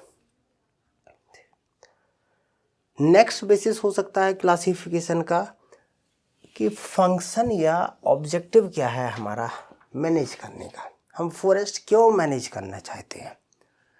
इसमें हमारे पर्पज़ हो सकते हैं कि हमें फॉरेस्ट को प्रोटेक्ट करना है या फिर उससे कुछ प्रोडक्शन लेना है। प्रोडक्शन किस रिस्पेक्ट में, नेशनल इम्पोर्टेंस का है या लोकल विलेज लेवल का है, या ऐसा एरिया जिसमें एक ग्राउंड है, जैसे कूनो वाला है ट्री लैंड, एक बड़ा सा पैच है जिसमें बीच बीच में ट्री खड़े हुए हैं। तो जो अपनी नेशनल फॉरेस्ट पॉलिसी है 1952 की, उसने फॉरेस्ट को क्लासीफाई किया था 4 कैटेगरी में कि हमें फॉरेस्ट को इन 4 ऑब्जेक्टिव के फुलफिल के लिए हमें मैनेज करना है। नेक्स्ट 76 में नेशनल कमीशन ऑन एग्रीकल्चर है, इसके बारे में भी थोड़ा समझ लेते हैं। पहले पॉलिसी आई अपनी 1952 में, जिसने ये सारी चीज़ें दी कि हमें फॉरेस्ट को, ये 4 ऑब्जेक्टिव हैं जो बुद्धिज्म में पढ़ते हैं ना कि 4 सत्य, उस टाइप का इन्होंने बोल दिया कि भाई हमें इसलिए मैनेज करना है। अभी था क्या, सेंटर में एक मिनिस्ट्री है, मिनिस्ट्री ऑफ एग्रीकल्चर, उसका एक छोटा सा डिपार्टमेंट है फॉरेस्ट डिपार्टमेंट, बस इतना ही है इसका नाम, ज़्यादा नहीं है। 1965 में अपने यहाँ ग्रीन रिवॉल्यूशन स्टार्ट होता है।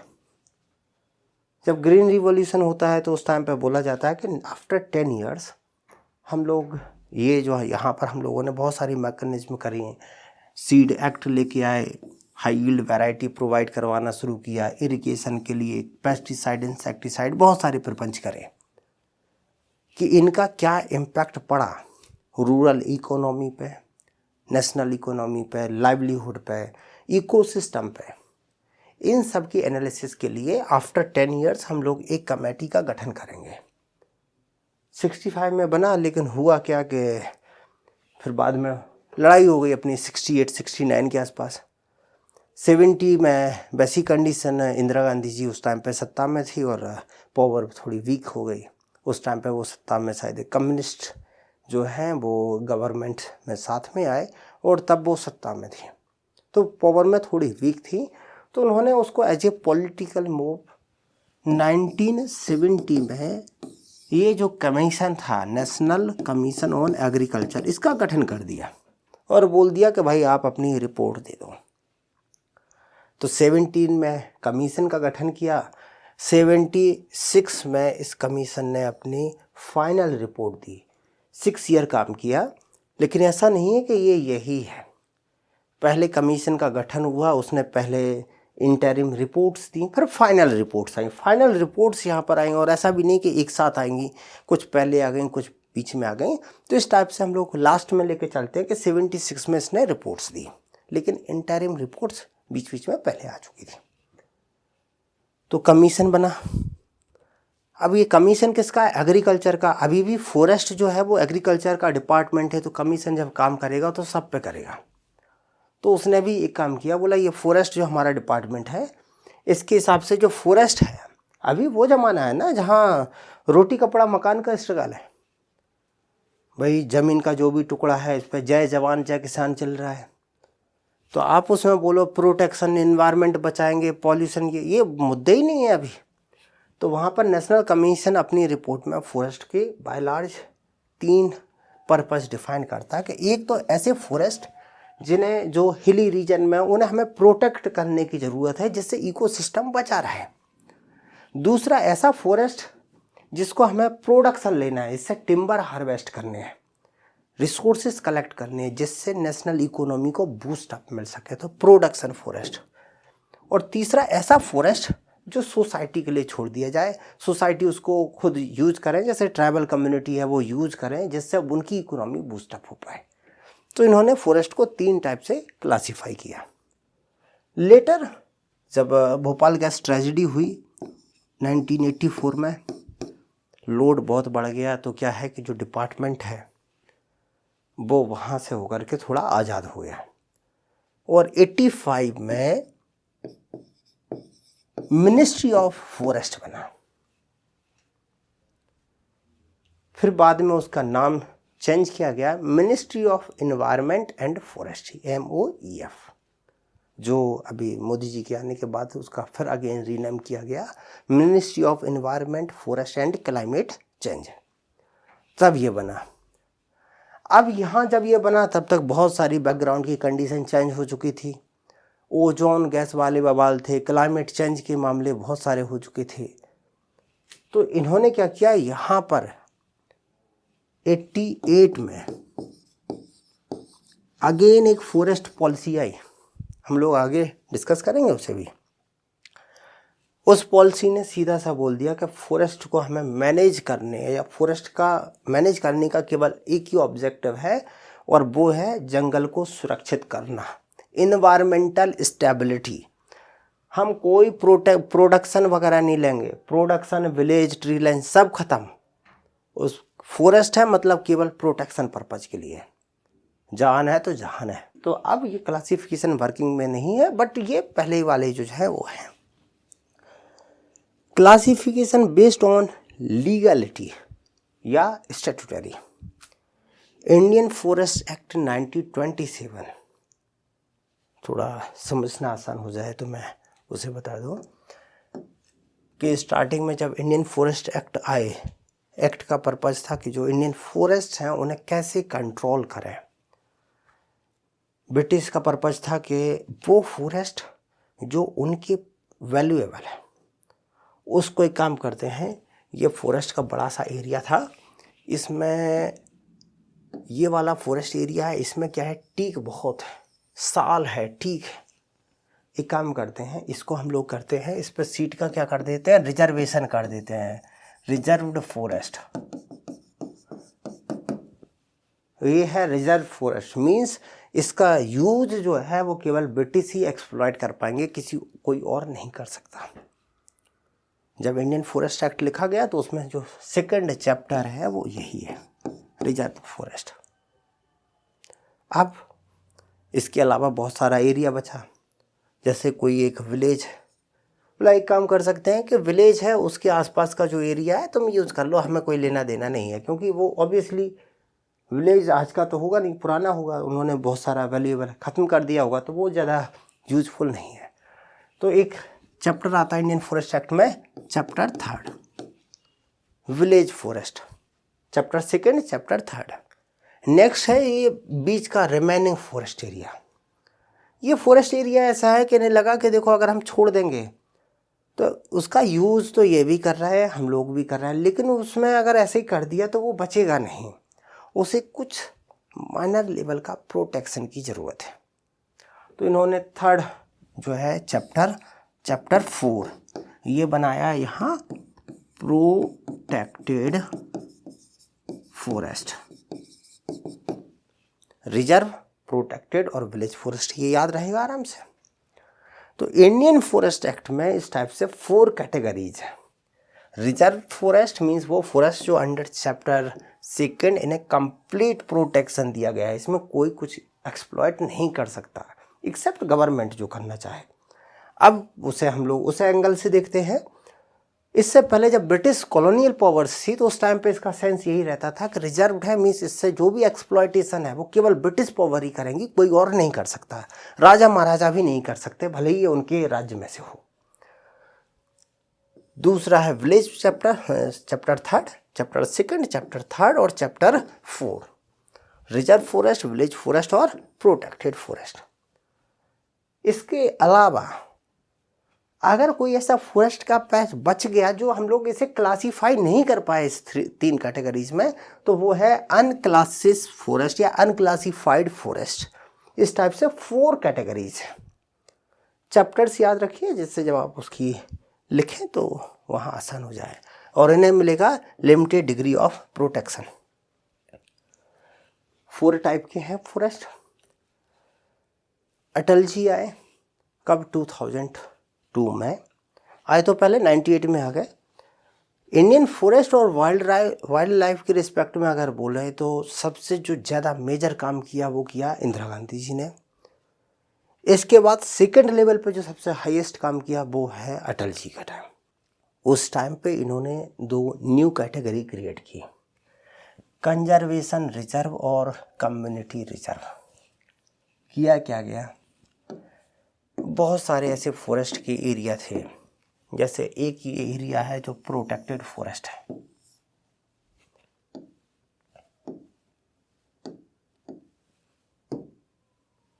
एक ये एरिया है जो प्रोटेक्टेड है। वाइल्ड एनिमल है वो इस एरिया से इस एरिया में मूव करते हैं, इधर से इधर जाते हैं। ये क्या है? वाइल्ड लाइफ कॉरिडोर था जहाँ उनका मूवमेंट है। एग्जाम्पल के लिए आप ऐसा समझ सकते हैं कि जैसे उत्तराखंड में जो काजीरंगा क्या राजाजी नेशनल पार्क, कॉर्बेट है, और यूपी के कुछ नेशनल पार्क हैं जैसे दुधवा है, और जो फुटहिल वाला रीजन है उसके थ्रू यहाँ पर जो एलिफेंट है उनका मूवमेंट होता रहता है, टाइगर का मूवमेंट होता रहता है, क्योंकि वो फॉरेस्ट वेजिटेशन का एक कंटिन्यूस पैच है। अब ये रिजर्व में है, ये रिजर्व में है, ये वाला एरिया जो पैच है ना वो रिजर्व है, ना प्रोटेक्टेड है, ना विलेज है, वो अनक्लास्ड में पड़ा हुआ है। मीन्स उसे किसी भी लेवल का प्रोटेक्शन नहीं है, लेकिन यहाँ वाइल्ड लाइफ एक्टिविटीज़ बहुत ज़्यादा हो रही हैं। अब इस टाइप से वहाँ लोग फॉरेस्ट को काटते जा रहे हैं, बर्बाद कर रहे हैं, एग्रीकल्चर का एक्सपेंशन कर रहे हैं। अगर ऐसा चलेगा तो ये कॉरिडोर ब्रेक हो जाएगा, फिर वही हैबिटेट डिग्रेडेशन हम लोग जो पढ़ते हैं ना कि भाई वाइल्ड लाइफ की पॉपुलेशन क्यों गिर रही है, क्योंकि हैबिटेट का फ्रैगमेंटेशन हो रहा है। ये कॉरिडोर ही है जो हैबिटेट को जोड़े हुए हैं, ये ब्रेक हो जाएगा, दिक्कतें खड़ी होंगी। तो इस टाइप की को कैसे प्रोटेक्ट किया जाए, तो अटल जी ने क्या किया, 2002 में उस टाइम पे एक एक्ट था वाइल्ड लाइफ प्रोटेक्शन एक्ट 2002 में। उसमें किया गया अमेंडमेंट और उसमें 2 नए सेक्शन जोड़े गए। एक है सेक्शन 36A और 36C। ए ये है कंजर्वेशन रिजर्व और सी है कम्युनिटी रिजर्व। ये ध्यान रखना, कंफ्यूजन हो जाता, सी फॉर कम्युनिटी। अब ऐसे तो बोलोगे यहाँ पर भी तो सी मतलब कंजर्वेशन है, ऐसे समझ लेना सी है तो मतलब बड़ा कम्युनिटी है, ठीक है। ये है क्या, पहले वो देख लेते हैं। मान लीजिए ये आपके रिजर्व थे, इसके बीच का जो ऐसा कोई एरिया था, अगर इस पूरे एरिया की जो ओनरशिप है वो माई बाप जो है वो गवर्नमेंट है। फॉर एग्जांपल जैसे चंबल है, इसमें बहुत बड़ा एरिया है जो गवर्नमेंट का एरिया है जो पड़ा हुआ है, बट वहाँ कोई वेजिटेशन नहीं है। इस टाइप से ओनरशिप है वो गवर्नमेंट की है। वो बात अलग है कि वहाँ पर जो लोकल कम्युनिटी है उसमें जाती है, अपनी जानवर चरा रही है, कोई पेड़ काट रहे, वो एक अलग मुद्दा है, बट उसकी ओनरशिप है वो गवर्नमेंट के पास है। तो गवर्नमेंट क्या कर सकती है, इस एरिया को कंजर्वेशन रिजर्व बना सकती है, कंजर्वेशन रिजर्व, कंजर्वेशन रिजर्व, जब इसकी ओनरशिप गवर्नमेंट के पास है। अगर इस एरिया में कम्युनिटी की भी कुछ ओनरशिप है, जैसे किसी का यहाँ पर फार्म पड़ गया, खेत पड़ गया, यानी कि उस पूरा बेल्ट जो है उसमें कम्युनिटी की ओनरशिप भी है बीच बीच में, तो इसलिए हम लोग उसे बोलते हैं कम्युनिटी रिजर्व। तो कंजर्वेशन रिजर्व कम्युनिटी रिजर्व में डिफरेंस क्लियर हो गया। कंजर्वेशन मीन्स जिसमें पूरी बेल्ट की ओनरशिप गवर्नमेंट के पास है, और कम्युनिटी का मतलब जिसमें ओनरशिप में कम्युनिटी की भी हिस्सेदारी है। ये 36C के अंडर है और ये 36A के। तो इस टाइप से हम लोग बोल सकते हैं कि अपने यहाँ जो एरिया है फॉरेस्ट का, उसे टोटल 6 कैटेगरीज हैं अपने पास। 4 कैटेगरीज इंडियन फॉरेस्ट एक्ट के थ्रू है, इंडियन फॉरेस्ट एक्ट 27, और 2 कैटेगरी वाइल्ड लाइफ के। तो कोई भी एरिया लगभग इन 6 कैटेगरी में कहीं ना कहीं प्रोटेक्ट हो जाता है। Last year actually supreme court का एक जजमेंट और आया था जिसने यहाँ कम्युनिटी रिजर्व फिर अगेन न्यूज़ में आया था, हम लोग वो भी लास्ट में डिस्कस कर लेंगे। इसकी एक न्यूज़ और है, अभी रिसेंटली मार्च में 10 मार्च की न्यूज़ है। हुआ क्या है, हरियाणा गवर्नमेंट जो है उन्होंने अपने यहाँ 2 एरिया हैं उन्हें कम्युनिटी रिजर्व डिक्लेयर किया है। एक है चौधरी वाली कम्युनिटी रिजर्व और श्री गुरु जम्बेश्वर चिंकारा कम्युनिटी रिजर्व। समझाने का पर्पज़ ये है कि ये डिक्लेयर कौन करता है, स्टेट गवर्नमेंट। सेंटर भी कर सकती है, उसके मुझे प्रोविज़न क्लियर नहीं है, बट यहाँ स्टेट गवर्नमेंट ने डिक्लेयर किया है कम्युनिटी रिजर्व कि वहाँ पर मीन्स कम्युनिटी की भी ओनरशिप है। नेक्स्ट क्लासिफिकेशन का बेसिस है ग्रोविंग स्टॉक के बेसिस पर। अब ग्रोविंग स्टॉक क्या है थोड़ा समझ लेते हैं, जिससे बवाल ना हो आपका। ग्रोविंग मीन्स उगने वाला, ग्रो, स्टॉक भाई तुम्हारे पास स्टॉक में कितना माल है, मीन्स कोई चीज़ है कितना भी वैल्यू है, वॉल्यूमेट्रिक कितना ज़्यादा है। ग्रोविंग स्टॉक का मतलब हुआ कि कोई वेजिटेशन यहाँ कितना ग्रो हो रहा है। अब ग्रोविंग स्टॉक की जो सेंस है वो डिफरेंट ब्रांच के हिसाब से डिफरेंट है। फॉर एग्जांपल के लिए एक फॉरेस्ट का ये पैच है, बीइंग अ फॉरेस्टर सपोज मेरा पर्पज है यहाँ ट्री ग्रो करना। यहाँ पर टीक के एक पेड़ लगा हुआ है टीक का, और सपोज इसमें जो टोटल वुड है वो है 10 फीट क्यू, 10 फीट क्यू का वुड है। इस पूरे एरिया में 10 पेड़ है या 20 ट्रीज ले लेता हूँ मैं, एक में 10 टोटल 20, तो मैं बोल सकता हूँ कि यहाँ पर 200 फीट क्यू का टीक का वुड खड़ा हुआ है। मेरे लिए ग्रोविंग स्टॉक मतलब वो वॉल्यूम जो यहाँ खड़ा हुआ है। मेरा ग्रोविंग स्टॉक कितना है 200 फीट क्यू। मैं यहाँ क्या कंसीडर कर रहा हूँ, ट्री का टिम्बर, उसका रूट वाला पोर्शन मैं कंसीडर नहीं कर रहा हूँ। अदर ग्रासेस होगी, श्रब्स होगी, वो मेरे लिए कोई वैल्यू नहीं है। ट्री का क्राउन है उसका मेरे लिए कोई वैल्यू नहीं है। अगर ये टीक की जगह सैंडलवुड है तो फिर उस केस में क्योंकि उसकी रूट से भी सैंडल निकलेगा तो मैं वहाँ पर काउंटिंग जो होगी उसमें उसके रूट पोर्शन भी जुड़ा हो सकता है, अदरवाइज मोस्ट ऑफ के साथ नहीं जुड़ा होगा। तो यहाँ टिम्बर प्रोडक्शन एस्पेक्ट है, तो मेरा जो ग्रोविंग स्टॉक का देखने का नज़रिया है वो वॉल्यूम वाला है, वॉल्यूमेट्रिक। सिमिलरली अगर कोई इन्वायरमेंटलिस्ट है और वो carbon sequestration, global warming, carbon trading, वो सारी चीज़ें चल रही हैं, तो वो यहाँ पेड़ों के साथ साथ टोटल बायोमास देखेगा कि टोटल कितना बायोमास यहाँ खड़ा हुआ है। उसमें ग्रासेस भी होंगी, श्रब्स भी होंगी, और अबव ग्राउंड और बिलो ग्राउंड दोनों ही चीज़ें। तो ग्रोइंग स्टॉक सेंस मीन्स है टोटल कितना स्टॉक वहाँ ग्रो हो रहा है। ये टर्म का सेंस समझ में आया। अब यहाँ दूसरा प्रपंच है। मान लीजिए एक फॉरेस्ट है, एक, मैं समझाना आसान रहे इसलिए इसे बोल रहा हूँ, डिटेल में फिर हम लोग आगे पढ़ेंगे ना।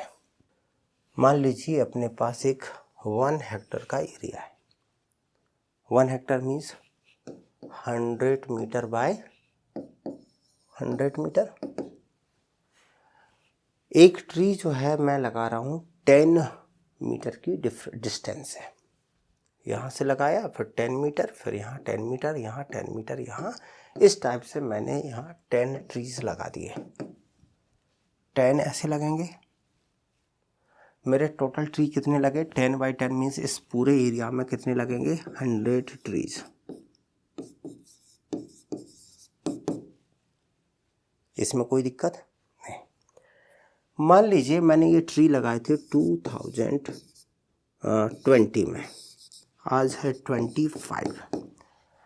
हर ट्री में जो टिम्बर का जो वॉल्यूम है वो एवरेज ले लीजिए कि 5 फीट क्यूब है, 5 घन फीट की जो लकड़ी है ईच ट्री।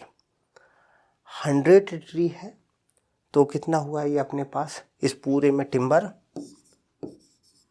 500 फीट क्यूब, यानी कि 500 घन फीट लकड़ी इसमें खड़ी हुई है।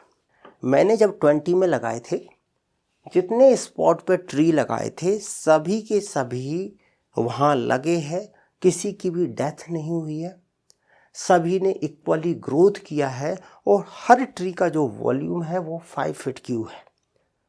अगर सारी कंडीशन आइडियल जाएंगी तो हम लोग ये बोल सकते हैं कि हमें 25 में 500 घन फीट जो वुड है वो मिलेगी। ये एक आइडियल कंडीशन है। अब एक्चुअलिटी में ऐसा हो नहीं पाता है। क्या होता है, 20 में जब हम लोगों ने प्लांटेशन की थी, जैसे प्लांटेशन करके हम लोग घर गए, पड़ोस में कोई गांव था, वो अपनी बकरी चराने आया और उसने डिनर करके चली गई, 4 पेड़ वो खा गई। दूसरे दिन आए, 4 पेड़ गायब हुए, बोल बाल के जैसे तैसे वो पेड़ कुछ लगा पाए, कुछ नर्सरी में नहीं लग पाए। 4 की जगह 2 लगा दिए, 2 स्पॉट खाली रह गए। तब तक कोई डिजीज आई, इंसेक्ट पेस्ट का अटैक आया और उसने 20 पेड़ खराब कर दिए। मीन्स होता क्या है कि आइडियली सभी ट्री वहाँ उस टाइप से ग्रो नहीं कर पाते। कई बार ऐसा भी होता है कि वहाँ पर कोई एक पुराना पेड़ लगा था, वो पेड़ 10 साल पुराना था, यहाँ सभी 5 के हैं, वो 5 साल पहले से लगा हुआ था, तो वो 10 साल का है और ये बकाया के 5-5 साल के हैं। तो यहाँ एक कंडीशन आती है नॉर्मल, यानी कि आइडियल। अगर सब कुछ कंडीशन रहे तो इसका ग्रोइंग स्टॉक 500 फीट क्यूब होना चाहिए। ये आइडियल कंडीशन है। अगर ऐसा हमें मिल रहा है तो हम लोग बोल सकते हैं कि ये फॉरेस्ट आइडियल फॉरेस्ट है, यानी कि नॉर्मल फॉरेस्ट है। अगर हमें ये वो नॉर्मल नहीं मिल रहा है, भले ही वॉल्यूम 500 मिल जाए, वॉल्यूम 500 कैसे मिल जाए? क्योंकि हो सकता है कोई पेड़ पुराना हो, या ऐसा हो जाए कि इस साल 100 ट्री लगाए थे, 20 ट्री की डेथ हो गई, नेक्स्ट ईयर उसमें जो खाली स्पेस था उसमें भी बहुत सारे पेड़ और लगा दिए, इसलिए एवरेज वॉल्यूम तो हमारा 500 पहुंच गया, लेकिन ट्री का नंबर जो है वो 100 नहीं रहा, नंबर यहाँ पर 150 160 कुछ हो गया। मीन्स थोड़ी बहुत ऊंच नीच हो रखी है। तो इस टाइप से हम लोग बोल सकते हैं कि ये एक्चुअल में आइडियल नहीं है, क्योंकि यहाँ भले ही वो टारगेट कर लिया लेकिन ये एक्चुअलिटी नहीं है। तो कोई भी फॉरेस्ट जो उस आइडियल को कवर करता है उसे बोलते हैं हम लोग आइडियल या नॉर्मल फॉरेस्ट। जो उसके साथ नहीं है उसे बोलते हैं एबनॉर्मल फॉरेस्ट।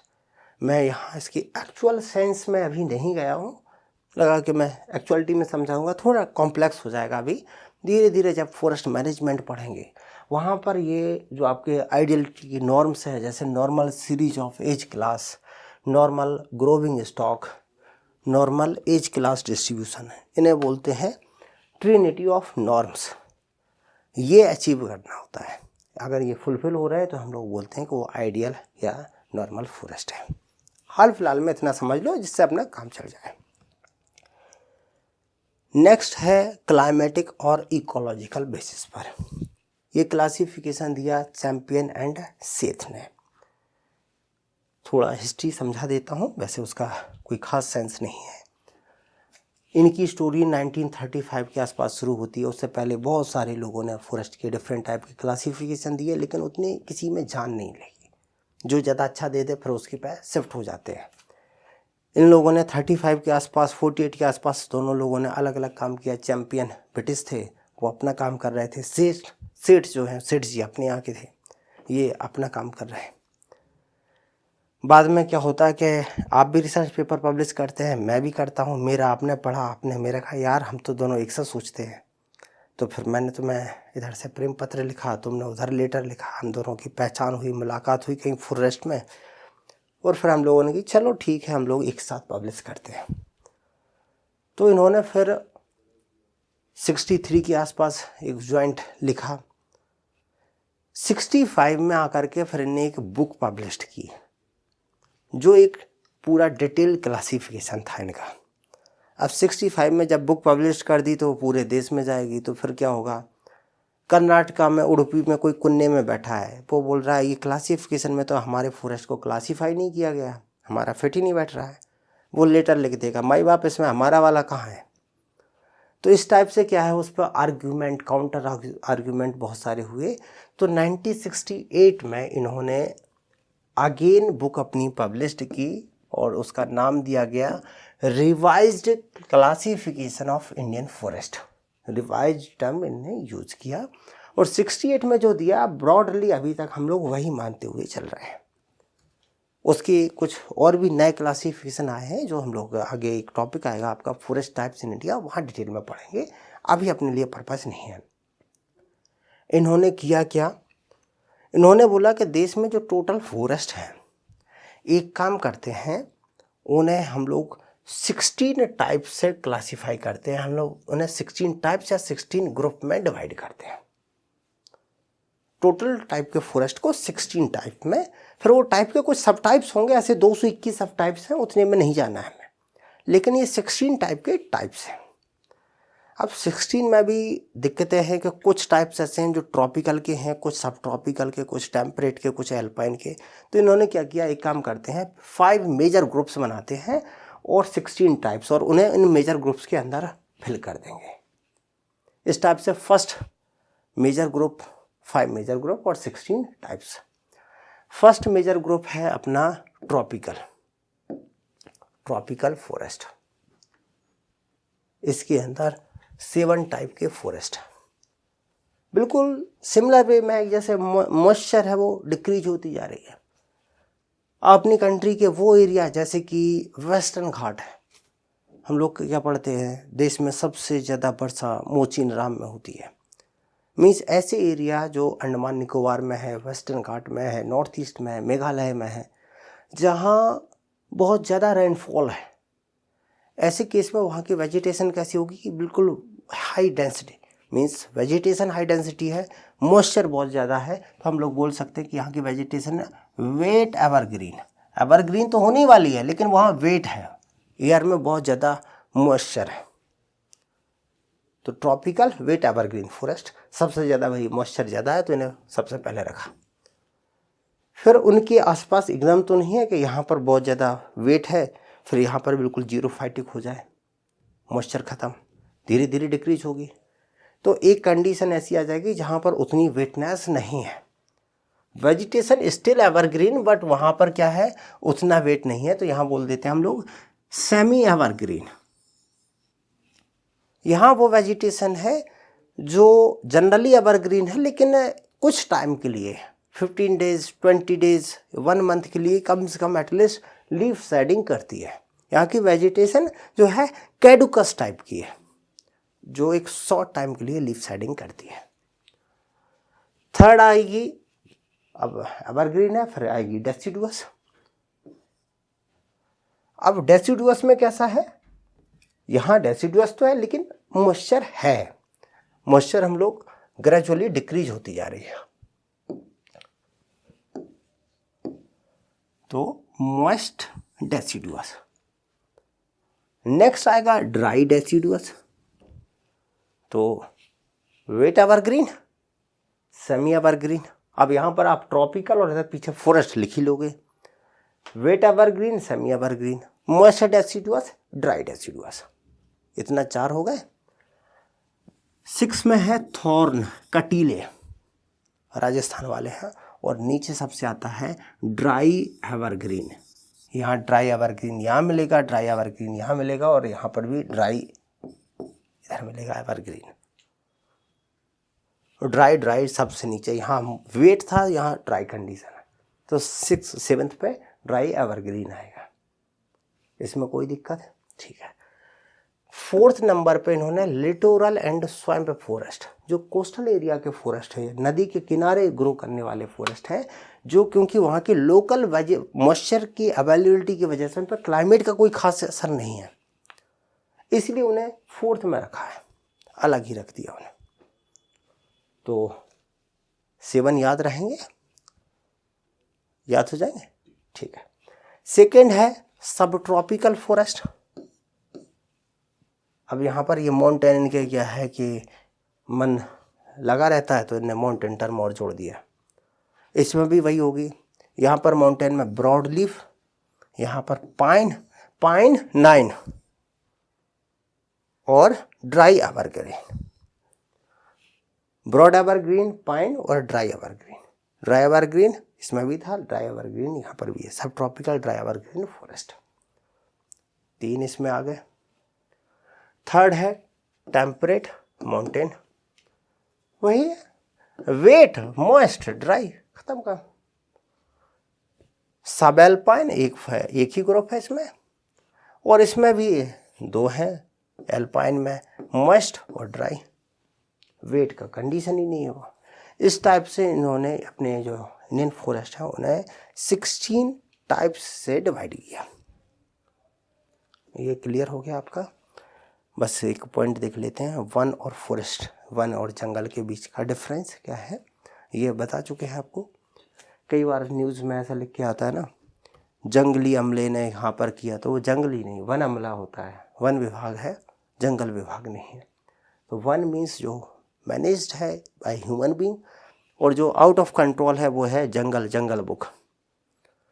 अब एक क्वेश्चन कर लेते हैं, give the legal definition of forest in India. अब समझ में आया? लीगल डेफिनेशन मीन्स वो एरिया जो किसी भी सेंटर, स्टेट या कोई लोकल बॉडी हो, उसने डिफाइन कर दिया कि ये फॉरेस्ट है, भले पेड़ हो ना हो, कोई लेने देने नहीं है, वो फॉरेस्ट है। Write about the major groups of forest types in India. तो अब आप मेजर ग्रुप्स में जो 16 टाइप्स के जो फॉरेस्ट हैं आप उन्हें एक्सप्लेन कर सकते हैं इजीली, अपना काम वहाँ हो जाएगा। कुछ और क्वेश्चन है, how are the forest classified India. अपने देश में भाई फॉरेस्ट को कैसे क्लासीफाई किया जाता है। डिस्कस इट्स सिग्निफिकेंस इन forest management. Significance forest classification का वैसे तो हम लोग वहाँ ऑब्जेक्टिव देख चुके हैं कि भाई फॉरेस्ट को क्लासीफाई करने का हमारे लिए पर्पज क्या है, आप वहाँ लिख सकते हो। Write on legal and territorial classification of forest. Legal means by law, Indian forest act, according to Indian forest act. Territorial हम लोग फॉरेस्ट में अभी फॉरेस्ट मैनेजमेंट में टेरिटोरियल क्लासिफिकेशन भी पढ़ेंगे। अभी वो चीज़ें काफ़ी चीज़ें हैं जो छूटी हुई हैं, ग्रेजुअली आपका जो बल्कनेस है वो बढ़ेगी।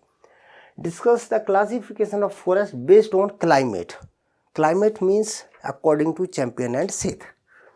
Right down the classification of forest on the basis of age, regeneration, age के बेसिस पर, even aged, uneven aged. Regeneration means high forest, low forest. Composition means pure और mix, and growing stock means ideal और normal और abnormal. What are the objective of forest classification, वही question फिर ये state PSC वगैरह में आए हुए आपके। कुछ और भी क्वेश्चंस हैं यहाँ पर। Right the important forest types in India, objective of forest class, वो चीज़ें फिर और भी आई हैं। अब आप उम्मीद है ये इजीली क्वेश्चन हैंडल किए जा सकते हैं। अब आता है अपना सेकंड पार्ट, फॉरेस्ट्री। फॉरेस्ट हो गया, सेकंड पिलर है अपना फॉरेस्ट्री।